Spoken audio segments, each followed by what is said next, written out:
Karate Kid 2, anyone? You're not... am I the only one that saw that film?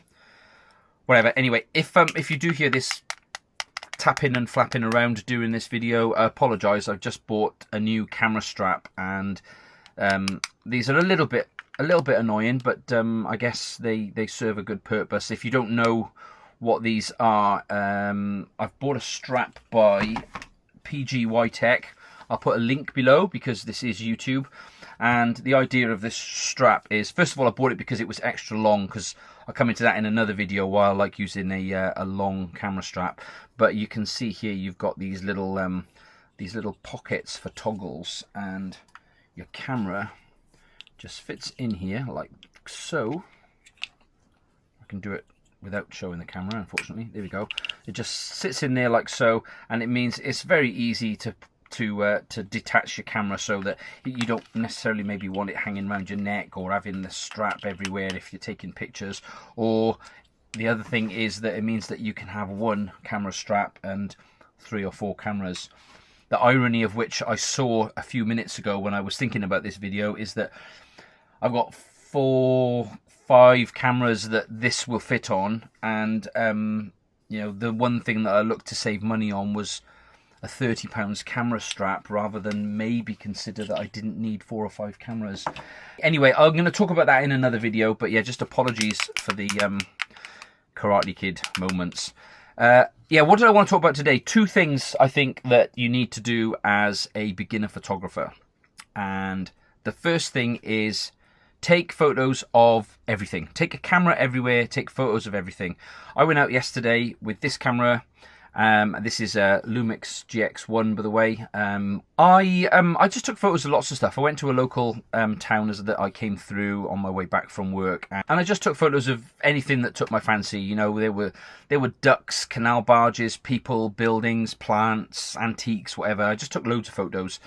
Probably, I think yesterday, I think I took about 100 photos with this. So yeah, just snap everything. Because I think if you try to set out to become a photographer of a particular type of thing, then you might fail. I want to do street photography, but I'm realizing that actually taking photos of people in streets is actually quite awkward, and it's something I need to get a little bit more confident at. So now that doesn't mean to say that, you know, if you want to be a car photographer, you know, you don't need confidence to take photos of cars. You just need to find cars to take photos of. You know, cars are not going to sort of come up to you and say, "Why are you taking a picture of me?" Whereas somebody on the street might take exception to it. So, sure, if you've got an interest, do it. But if you haven't, if you're just learning and you want to get into photography, or you've got a camera, you've been given a camera and you want to get the most out of it, just photograph everything from your pets, your family, everything. And what you'll do is eventually you'll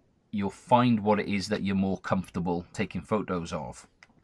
Now, taking your camera everywhere and taking photos of everything is it has another positive side to it, and that's that you'll learn your camera. You'll learn how to use your camera. So if you decide today you want to take photos of flowers in the garden, you might learn to, you know, use the macro settings. Or if you want to go and take photos of cars at a racetrack, you'll need to you know, learn how to use the shutter speed to get something a little faster. So there's lots of things that you can learn, but the more things you take photos of, the more you're going to learn how to use your camera. The more environments that you take photos in, the more you'll learn, whether you're taking photos just as simply as indoors or outdoors, or in bright sunshine or in overcast days. You'll learn different things about the camera. Yes, you can put it in full auto mode and it'll look after it, sure. But if you want to learn, you know, that's what I think you should do. Go and take photos of all sorts of things in all different conditions, and you'll get better and you'll learn something.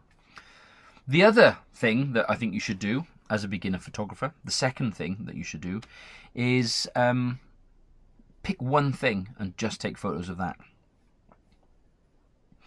Yes, I know, I've just contradicted myself, but if you don't know what it is that you want to take photos of, or if you're new to the camera and you just want to kind of learn, then yes, option 1, go out and snap, snap, snap, point, point, point, shoot, shoot, shoot.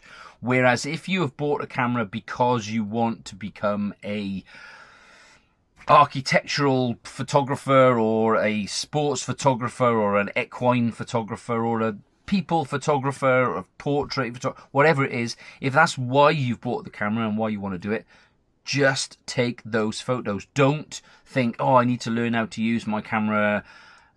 I might be wrong here. I want to learn how to use my camera and taking landscape photos. I think what I'll do is I'll have a practice indoors today, because you're not going to learn. You're not going to learn about the shifting conditions outside. You've got an environment indoors where maybe you can control the light or you can control the conditions, so it doesn't really help you. So in that instance, if you do decide you want to become a landscape photographer, just go out and shoot landscapes. Shoot all the landscapes, every landscape you can find, and you'll eventually get better. My dog's barking upstairs. I don't know if this camera's picking it up. If it is, I do apologise.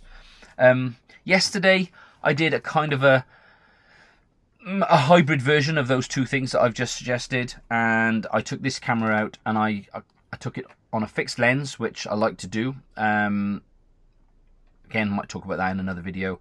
And in this instance as well, I actually fixed it in a mode here. This is the creative mode, the one that looks a bit like an artist's paint palette, and I put it in the toy mode. Now that's supposed to mimic toy photography. I don't know, this is a bit silly really, but like a pinhole camera or a cheap camera.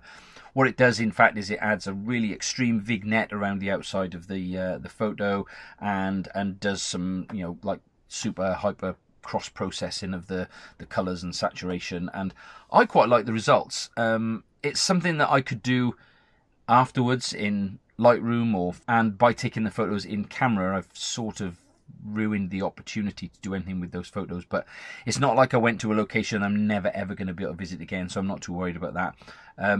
But yeah, what that did is it just forced me to think about framing things for that particular type of photo. So everything had to have this kind of vignette, and I was looking for moody photos. So but I took photos of everything: people, objects, buildings, ducks. And so yeah, anyway, so that's what I think. Anyway, I think if you're a beginner photographer today, there's two things you should do: go and take photos of everything, or just pick that one thing that you absolutely want to learn how to take photos of, and just take photos of that until you've nailed it. I don't know if any of this makes any sense. If it does, then, you know, say, yay, thanks, Tim. If it doesn't, then tell me below where I've gone wrong. But that's my philosophy. That's what I think. I take photos of everything. I know what I want to ultimately do, I think. But today I just take photos of everything. And right now I'm actually looking outside and I can see the sun shining through. This isn't going to work. I can see the sun shining through some... No, I can't reach, not with this lens. Through some leaves out there, and it's just catching the light, and it just looks nice. So this is another thing, actually. The third thing is take photos of things that catch your eye. You know, it doesn't have to be a specific subject. If you just see something, think, oh, I like that, go and photograph it, and then afterwards think, what is it about that I liked? What is it about that I thought would make a good photo? Or what is it that I saw with my eyes that I liked, but I now can't put onto a photo? Yeah. Anyway, I hope you enjoyed some of these pictures. As I said, I'll put a link below to the camera strap, and I might do who knows, I might do a separate video about it at some point. Yeah. Please subscribe, and please let me know how rubbish or how great you think these videos are, and I'll see you in a few more sooner or later.